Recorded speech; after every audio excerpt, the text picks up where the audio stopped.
오래전에 전설의 고향이라고 하는 TV물이 있었습니다. 요즘에는 조국 씨가 주인공인 또 다른 전설이 있습니다. 바로 그 오상방위의 전설. 이것도 좀 세월이 지난 이야기인데 요즘에 이르러 다시 재조명이 되고 있습니다. 오상방위의 전설이라고 하는 것은 서울법대 그리고 서울대 로스쿨에서 전해오는 그런 전설입니다. 아무튼 그런 전설이 있다. 그것이 재조명된 계기는 바로 당사자인 조국 씨 자신이 그렇게 만들었습니다. 2019년 9월 2일 조국 씨가 자청한 민주당 출입기자만을 대상으로 한, 그러니까 열린 기자간담회가 아니고 닫힌 기자간담회에서 이런 이야기를 다시 꺼낸 것이죠. 그 기자의 질문 가운데 이런 것이 있었습니다. 2007년 1학기 형법 총론 시간에 오상방위를 법전을 열어서 법 규정을 찾았다고 하던데 그런 전설이 있었는데 사실인가, 이런 내용의 질문이 있었습니다. 조국 씨가 다음과 같이 답변을 했습니다. 학생들에게 오상방위 케이스를 주고 이 문제를 형법제 몇 조로 풀어야 하느냐 이렇게 물었다. 그랬더니 학생이 왔다 갔다 해서 그 답을 제대로 못해서, 그래서 현행 조문의 몇 조인지, 그러니까 법전을 열어서 몇 조인지 찾아보라고 말을 했다. 이것을 판례는 정당화 사유라고 하는데 나는 현행 조문으로 형법제 몇 조에 따라서 이런 식으로 해결해야 한다 하는 입장이다. 우리 형법전에 있다고 강조하고 찾으라고 하는 과정에서 오해가 있었던 것 같다. 이런 내용의 답변을 했다. 그러니까 2007년 봄에 있었던 일을 2019년 9월에 조국 씨는 다시 이야기하면서 자기가 틀렸다든지 혹은 그런 실수를 했다든지 하는 것이 아니고 자기를 제외한 모든 사람이 틀렸다, 오해다, 이렇게 답변을 한 겁니다. 이날 조국 씨는 여기에 추가 정보까지 알려줍니다.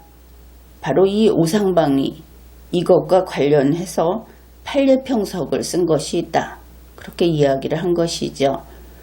조국 씨는 법원의 판결이 잘못됐다, 그렇게 주장을 하고 있는 겁니다. 이 판례평석이라고 하는 것이 중앙일보 9월 4일자 뉴스에 따르면 바로 법률 잡지 로우 이슈, 거기에 2016년 6월에 실린 짧은 글이라고 합니다.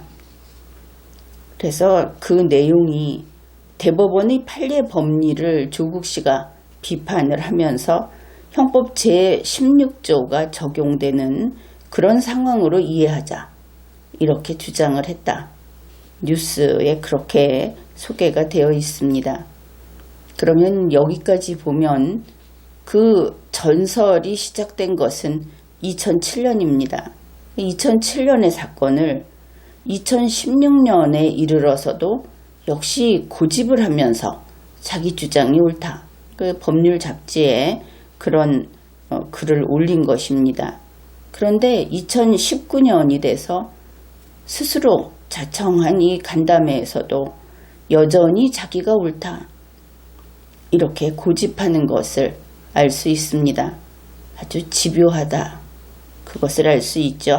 한편으로는 집요하고 한편으로는 학습이 안 되는, 또 바뀌지 않는 그런 사람이다 하는 것을 알 수 있는데, 벌써 이 정도 이야기하면 여러분은 조국 씨의 그러한 주장이 타당한 것은 아니다, 이런 인상을 받았을 겁니다. 과연 그런지 세세히 살펴보기로 하죠.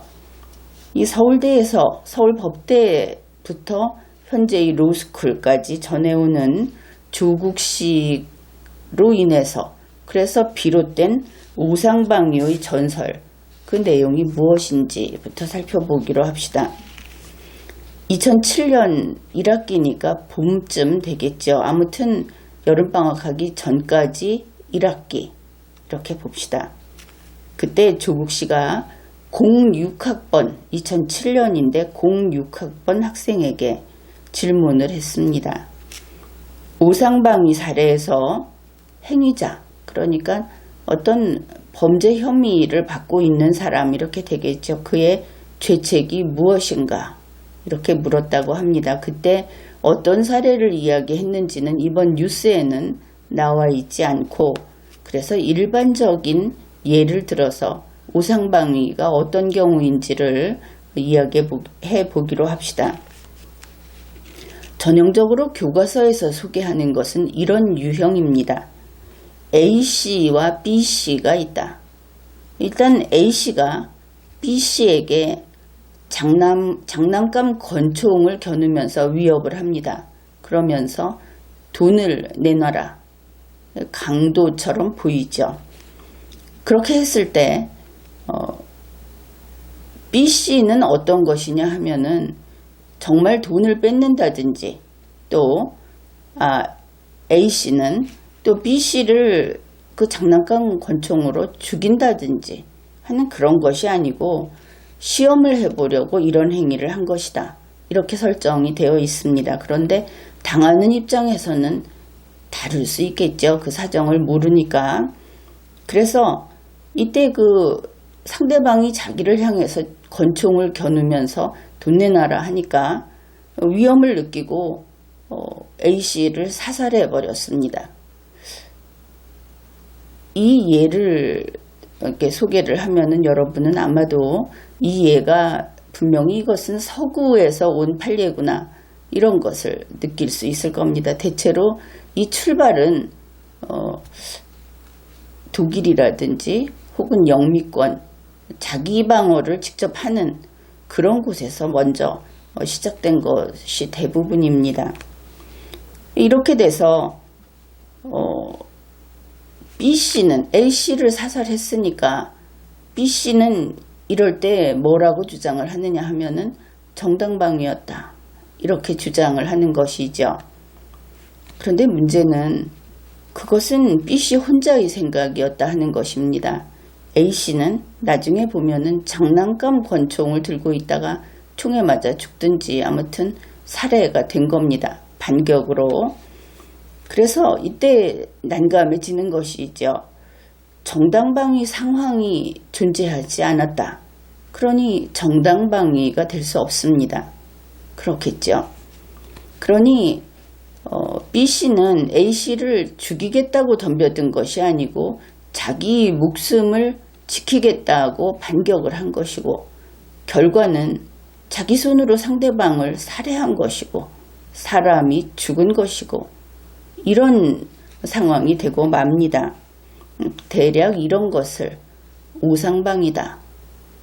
잘못 생각해서 자기를 방어한다. 정당방위를 한다고 생각하고 이러한 행위를 했다. 이렇게 이해를 하면 되겠습니다. 조국씨가 하여튼 이런 류의 우상방위 케이스 그것을 이야기하면서 그러면 우리의 예에서는 B씨가 되겠죠. 그 B씨의 죄책은 무엇이냐 이렇게 물었다고 보면 될 겁니다. 그런데 학생은 사람이 죽었으니까 살인죄입니다. 이렇게 답을 한 것이죠. 일단 그 답은 틀린 답이 됩니다. 살인죄라는 것이 사람이 죽기만 하면 자기 앞에서 자기의 행위로 죽기만 하면 무조건 살인죄가 되는 것은 아니죠. 그러니까 조국씨가 훈계를 했다고 합니다. 표현이 그렇습니다. 법률가는 법조문에 근거해야 한다. 법조문을 보고 무슨 죄인지를 찾아서 답을 해야 한다 이런 뜻이죠. 그렇게 훈계를 한 다음에 조국씨 자신이 형법전을 뒤적이면서 오상방이가 몇 조였더라 하는 식으로 오상방이가 몇 조인지 조문을 뒤졌다고 합니다. 이것이 그 전설의 시작이라고 할 수 있겠죠. 조국 씨가 혼잣말을 합니다. 법전이 잘렸나? 그러니까 인쇄가 되다 말았나? 이런 식인 것이죠. 이 법전이 파본인가? 그러더니 학생들을 보고 이렇게 이야기를 했다고 합니다. 이것은 이제 자기 혼자 중얼거리다가 학생들을 보고 정식으로 이야기를 한 겁니다. 올해 현암사 법전은 다 파본이다. 누구 다른 법전 가진 학생 없나? 이렇게 물었다고 하는 것이죠.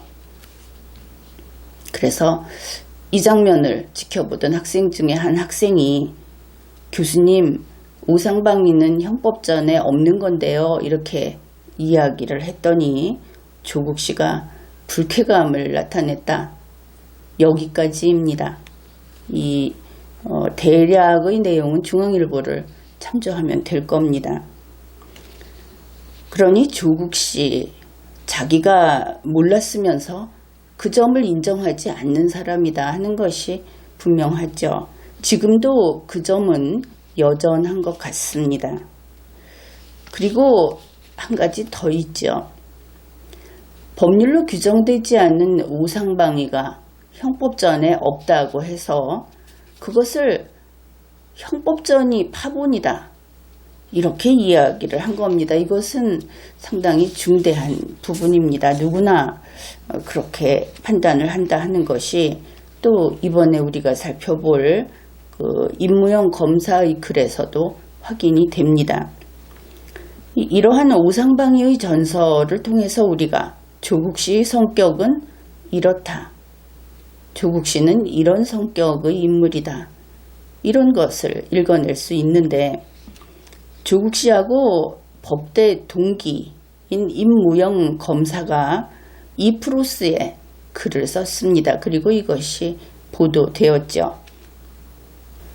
임무영 검사가 이야기를 하기도 했지만 이것이 이제 이런 문제가 있습니다. 조국 씨에 대해서 무조건 그를 지지하는 사람들은 그렇지 않은데 그렇지 않은 사람들의 경우에는 조국 씨의 그러한 실수 그리고 그 고집스러움 그것에 대해서 다분히 비판적인 목소리를 내고 있는 것이 사실입니다.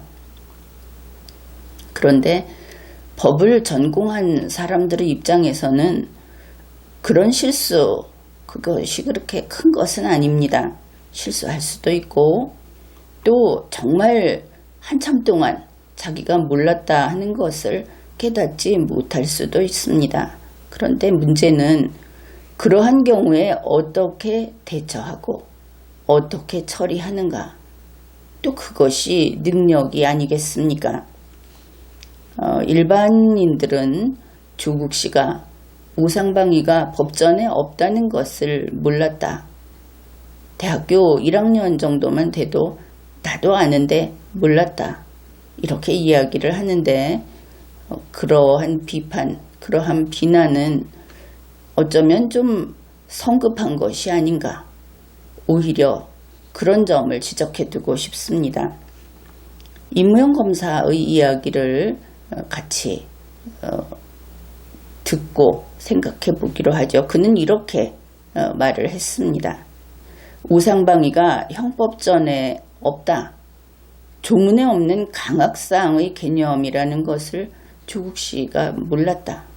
하는 이런 것들. 이것을 가지고 무식하다고 비난하는 것은 적절치 않다. 그렇죠. 우리 모두 어른이라면 대체로 아마 이렇게 생각을 할 겁니다. 또 그는 이런 이야기도 했습니다. 물론 이 내용은 다 글입니다. 이 에피소드의 포인트는 조국 씨가 법전에서 오상방위 조문을 찾지 못하자 내가 잘못 알았나 하지 않고 단정적으로 현암사 법전이 파본이다. 이렇게 이야기한 부분이다. 바로 그렇습니다. 이것은 아주 특이하고 그리고 좀 나쁜 성격이라고 할까, 단점이라고 할까, 그렇게 볼 수 있는 그런 부분이다. 그렇게 생각을 합니다. 임무영 검사가 그 글에서 말미 부분에서 한 이야기는 정말 귀담아 들을 만한 그런 내용이어서 소개를 하겠습니다. 조국 후보자는 자신이 틀렸을 가능성을 용납하지 못하는 무오류성에 대한 자기 확신이 굉장히 강한 사람입니다. 이런 점에서 보면 조국 후보자는 올바른 법률가가 아님은 물론 법무행정을 맡을 자격 역시 없는 사람입니다. 그런 사람이 법무행정을 통할한다는 건 정말 두려운 일입니다. 이렇게 끝을 맺습니다. 어찌해서 두려운가? 상명하복이 가능한 지휘 통제가 가능한 조직 속에서 일정한 조직의 그 의사결정권을 가진 자가 이런 성격을 지니고 있다 하는 것은 다름 아닌 1인 독재가 됩니다. 그렇기 때문에 안 된다 하는 것이죠. 조국 씨는 2명 이상의 의사를 대표하는 일은 하면 안 되는 사람이다. 할 수 없는 사람이다 하는 것을 알 수 있습니다. 조국 씨가 2007년에 일정한 사실을 몰랐다. 이렇게 해둡시다. 그리고 2016년에 오상방위 케이스, 그것을 형법 제16조를 적용하자고 했다. 대략 그렇다고 한다면 이러한 사람을 어떻게 평가할 것인가? 법률가로서는 아예 불가능한 그 정도로 무지한 사람이다. 이렇게 평가를 할 수 있는 겁니다. 그런데 이미 보았듯이 2019년에도 자기 생각이 옳다. 그러고 있죠. 이런 면에서 임무영 검사는 그가 법무부 장관으로 부적격하다 하고 이야기를 했지만 한 걸음 더 나아가서 그는 학자나 교수로서도 부적격자다. 이렇게 판단을 할 수 있습니다. 임무영 검사가 한 이야기를 조금 더 소개하겠습니다. 법률가에게 교차 검증을 통한 오류의 시정은 필수적이다. 자기가 이렇게 생각했던 것을 반대편의 입장에서 혹은 다른 정보를 통해서 재확인하는 그런 것은 당연히 필수적이다 하겠죠. 법률가는 늘 자신이 틀렸을 가능성을 인정해야 한다. 이번에 이 임무영 검사의 글을 보면서 참 공감한다. 이랬습니다. 보기 드물게 요즘처럼 모든 것이 아주 극단적인 이런 세상에서 그나마 상식이라는 것을 읽을 수 있는 그런 글이었다. 그렇게 생각을 했습니다. 그렇습니다. 나는 틀리지 않는다. 내가 어떻게 틀릴 수 있느냐. 내가 말했지 않느냐. 내 말이 옳다. 이런 사람들 좀 있죠. 그런데 그렇게 말하는 사람들은 공통점이 있습니다. 그들의 정신세계가 초등학교 아이들이 쓰는 공책을 펼쳐놨을 때 그 공책 한 바닥 그 정도 크기밖에 안 된다 하는 것이죠. 그래서 그들은 자기가 옳다고 우기다가 결국은 어쩔 수 없이 자기가 옳지 않다는 것이 밝혀지게 되면 견뎌내지를 못합니다. 그 다음에 어떻게 살아가야 할지, 그 다음에 어떻게 처신해야 할지 그것을 감당할 능력이 없기 때문이죠. 그런데 우리 인간은 어떤가?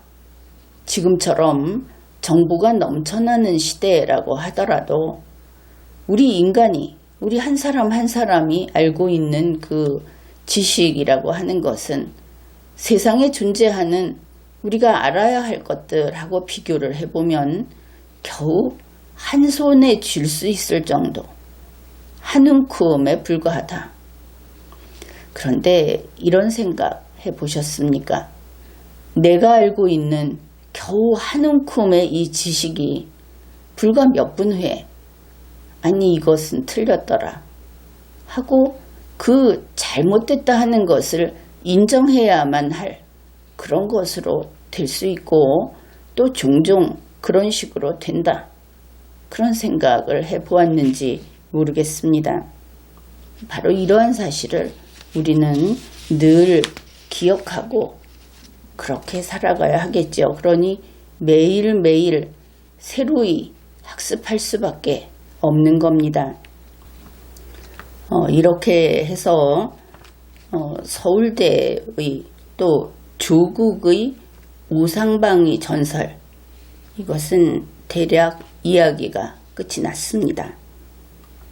그런데 이왕 우상방위 이러한 형법 이론 이야기를 했으니까 이제부터는 다소 전문적이지만 정말 그것이 무엇인가 그 이야기를 조금 더 하기로 하죠.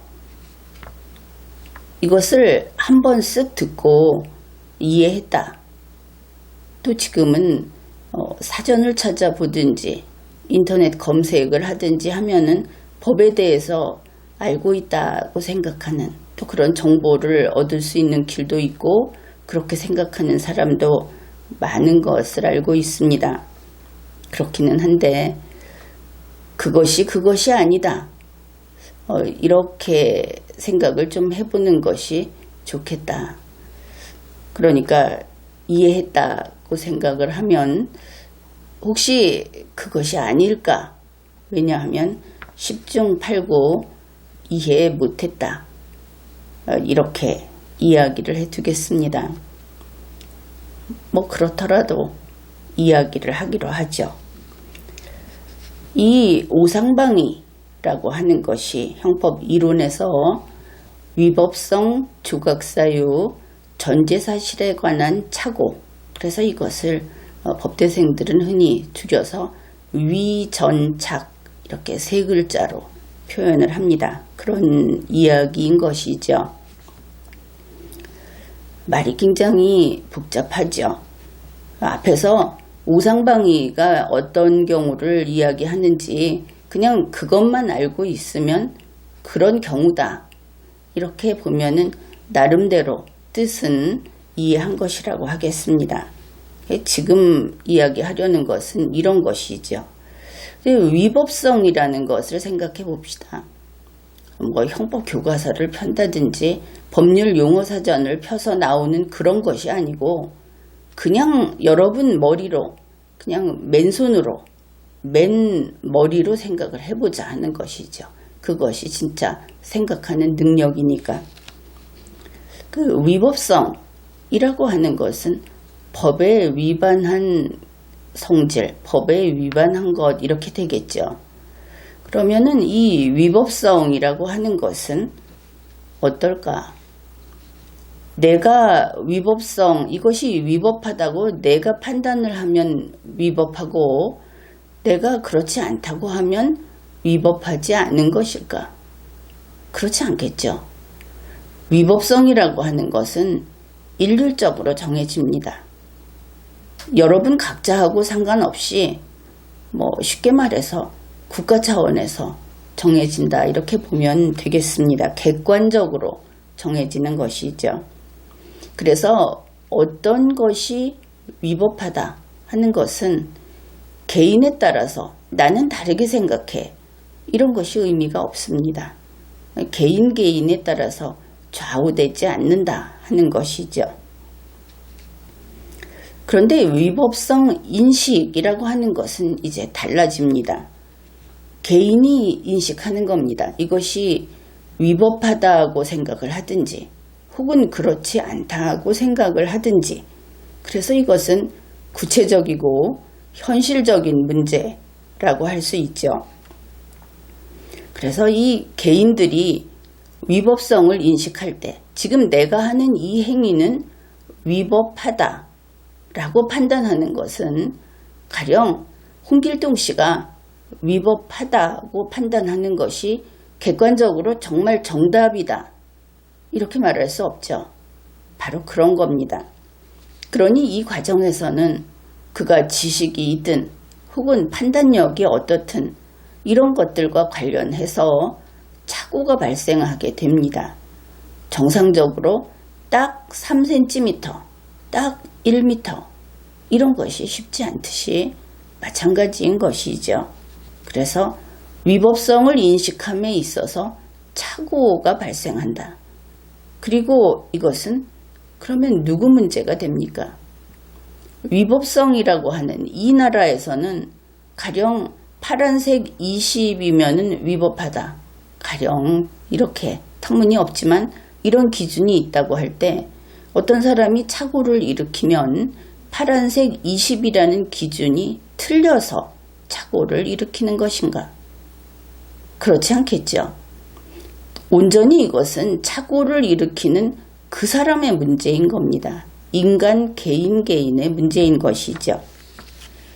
자, 이렇게 한번 위법성에 대해서 생각을 해보고 조국 씨가 강조하는 형법 제16조 이야기를 해보기로 합시다. 지금은 법전의 법조문 같은 거 다 무시하는 겁니다. 형법 제16조가 있습니다. 그것이 어떤 경우에 적용되는 법률 조문인가 그 이야기를 하려는 것입니다. 여기에 여러분 앞에 상자가 한 개가 있습니다. 그것은 위법하다, 위법이라고 쓰여 있는 상자입니다. 그런데 그러면 그것은 위법한 것이죠. 위법이라고 하는 것은 객관적으로 정하는 겁니다. 나는 이게 위법인 것이 싫어. 이런 것이 통하지 않는 것이죠. 그래서 사람을 살해하면 안 된다. 위법하다. 그러면 그냥 위법한 겁니다. 하면 안 되는 것이죠. 우리 국민 중에 사실 100이면 99명은 위법하다. 그렇게 하죠. 그런데 여기 A씨가 위법하지 않다고 생각을 한 겁니다. 그것을 보고 A씨가 100명 중에 1명인 것이죠. 그래서 이 사람이 위법하지 않다 하고 어떤 행위를 하고는 이제 법정에 와서 이런 이야기를 하는 겁니다. 잘못 봤어요. 아니 위법하지 않은 줄 알았어요. 이런 소리를 하는 것이죠. 알았으면 안 했을 거예요. 이렇게 말을 하는 겁니다. 어떻습니까? 위법한 줄 몰랐다는 것이죠. 이제 그것이 거짓말이냐 이렇게 가면 이것은 전혀 다른 것이고 일단은 정말 몰랐던 것 같다. 이러면 이제 법관은 고민을 하게 되는 것이죠. 바로 이와 같은 경우에 조국 씨가 말한 그 형법 제16조 그것을 바로 이런 A씨 같은 경우에 16조를 적용할 것인지 하고 심의하는 그 대상이 되는 겁니다. 그러면 이제 그 오상방위, 위전착, 위법성, 조각사유의 전제사실에 관한 착오. 이것은 어떤 것인가? 여러분이 이 정도는 알고 있다고 생각을 하고 이야기를 하는 겁니다. 어떤 그 갑이라고 하는 상황이 있습니다. 그때는 정당방위가 인정이 됩니다. 대체로 알고는 있죠. 그러면은 이 상황이 어떤 것이냐 하면은 정당방위, 가령 뭐 강도가 들어왔는데 강도한테 폭행을 했다. 혹은 막아내다 보니까 그 사람이 다쳤다. 이런 것은 그 행위, 사람이 사람에게 폭행을 가하는 행위는 위법하죠. 정당방위이기 때문에 위법하지 않은 것이 아닙니다. 위법합니다. 법 위반이 맞습니다. 그런데 이 경우는 위법성을 조각해 주는 것이죠. 바로 갑이라는 사정이 있기 때문에 이것을 법률이 규정하고 있는 겁니다. 그런데 이 오상방위는 뭐냐 하면 갑이라는 사정이 있을 때 정당방위를 하면 위법하지만 그 위법을 떼어내준다. 이런 개념인데 지금 B씨는 어떻게 이야기하냐면은 갑이라는 상황이 있는 줄 알았어요. 이렇게 이야기하는 겁니다. A씨하고는 다르죠. 그러면서 갑이라는 상황이 있는 줄 알고 이 행위를 했어요. 알았으면 안 했을 거예요. 이렇게 이야기를 하는 겁니다. 그러면은 어떤 뜻이냐? 자기가 사람을 때리고 사람을 다치게 하고 하는 것이 위법한 줄 알았죠. A씨, 앞에 이야기한 그 A씨는 위법한 줄 몰랐습니다. 지금 말하는 B씨는 위법한 줄 압니다. 그런데 다만 갑이라는 사정이 있기 때문에 나는 처벌받지 않는 줄 알았던 것이죠. 위법하지 않은 게 아니고 처벌받지 않는 줄 알았다는 겁니다. 차원이 다른 것이죠. 바로 정당방위로 위법성이 조각될 줄 알았다. 이 갑이라는 사실이 바로 위법성 조각사유의 전제사실, 이렇게 이제 길게 이야기하는 것이고 거기에서 착오를 일으켰다. 그래서 위전착이다 이렇게 부르는 겁니다. 바로 오상방위 혹은 위전착이라고 하는 이런 거는 B씨 같은 사람에 대해서 이것을 오상방위로 인정을 할 것인가 말 것인가를 논하는 것이죠. 어떻습니까? A씨와 B씨는 그 사람이 순백에서 검은색까지 쭉 가는 그 과정을 칸으로 나눠놨다고 하면은 분명히 있는 곳이 뚝 떨어져 있죠. 엄연히 다른 겁니다. 그 사람이 능력이 부족했든 어땠든 운이 나빴든 이것이 위법하지 않다고 생각한 A씨하고 위법한 줄 알면서 자기는 처벌 안 받을 거라고 생각한 B씨하고 누가 더 나쁘다는 것이 아니고 법이 이 사람이 그 사람을 죽였다고 했을 때 책임을 얼마나 그것을 깎아줘야 할까? 이 판단을 할 때는 상당히 차이가 나겠죠. 그냥 그런 겁니다. 그 정도로 엄청나게 차이가 나는 겁니다. 이것을 조국 씨는 법전에 있는 것을 써야만 돼 이러면서 형법 제16조를 적용해서 위법성을 아예 몰랐던 사람하고 같이 그 경우에 준해서 해야 된다. 법원이 그렇게 해야 한다. 법원은 그렇게 하지 않고 있습니다. 그런데 법원을 그런 자기의 주장이 옳다 하면서 대법원 판결을 비판하고 있는 것이죠. 틀렸다.